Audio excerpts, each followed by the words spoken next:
2024లో మన పొత్తు విజయానికి స్ఫూర్తి మన జెండాలు. అందుకే ఇది జెండా సభ పెట్టాం. ఎన్నికల్లో బూతుల్లో వైసీపీ రౌడీలు గూండాలు బూత్ క్యాప్చరింగ్ చేస్తే ఆ జెండాని మడత పెట్టి కర్ర తీసుకొని ఎదుర్కొనేలాగా అందుకని జెండా సభ పెట్టాం.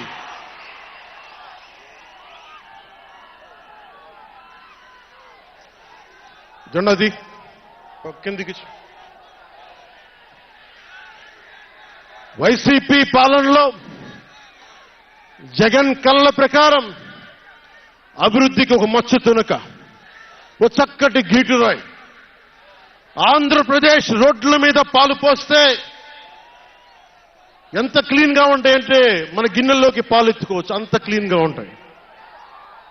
చక్కగా శుభ్రమైన రోడ్లు, గుంటలు లేని రోడ్లు, తెల్లటి పాలు పోసినా కానీ తిరిగి మన గిన్నెలోకి ఎత్తుకోవచ్చు. అది వైసీపీ నాయకుడు చెప్పేది. స్కూల్లో మనకి స్కూల్ ఫినిష్ చేయగానే, కాలేజీలు పూర్తవగానే అమెరికా నుంచి, ఇంగ్లాండ్ నుంచి, విదేశాల నుంచి పరిగెత్తుకుంటాకొచ్చి మన విద్యార్థులను తీసుకెళ్లిపోతున్నారు వైసీపీ పాలనలో. అంత గొప్పగా ఉంది. ఉద్యోగాలు ఏ మూలకెళ్ళినా కిళ్ళీ కొట్లను, బడ్డీ కొట్లను విరివిగా దొరికేస్తున్నాయి. కత్తిపోట్లు, గాయాలు, మర్డర్లు సినిమాల్లో తప్ప పాపం మన వైసీపీ పాలనలో ఎక్కడా లేవు. పిల్లలు కూడా ఇది మర్డర్ అంటే ఏంటి, పుడుచుకోవడం అంటే ఏంటి అని చూస్తున్నారు. ఈ 5 ఏళ్ల వైసీపీ పాలనలో క్లీన్ రోడ్స్ ఉన్నాయని, ఉద్యోగాలు అద్భుతంగా ఉన్నాయని, స్కూల్స్ విద్యార్థుల్లో పట్టభద్రులు అయిపోయి అందరికి ఉద్యోగాలు వచ్చేస్తున్నాయని ఒకరి పగటికల్లో ఉన్నారు.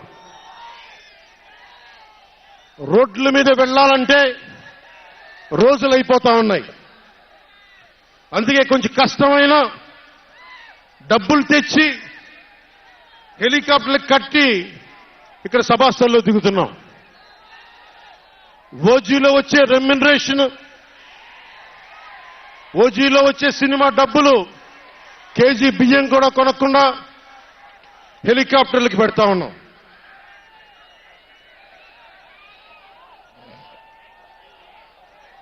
Behind every great fortune there is a crime అని ఫ్రెంచ్ రచయిత బాల్జాక్ అంటారు. ఏ కష్టం చేయకుండా అర్ధాంతరం నడిమంత్రపు సిరి వచ్చినప్పుడు దాని వెనక ఒక నేరం ఉంటుంది.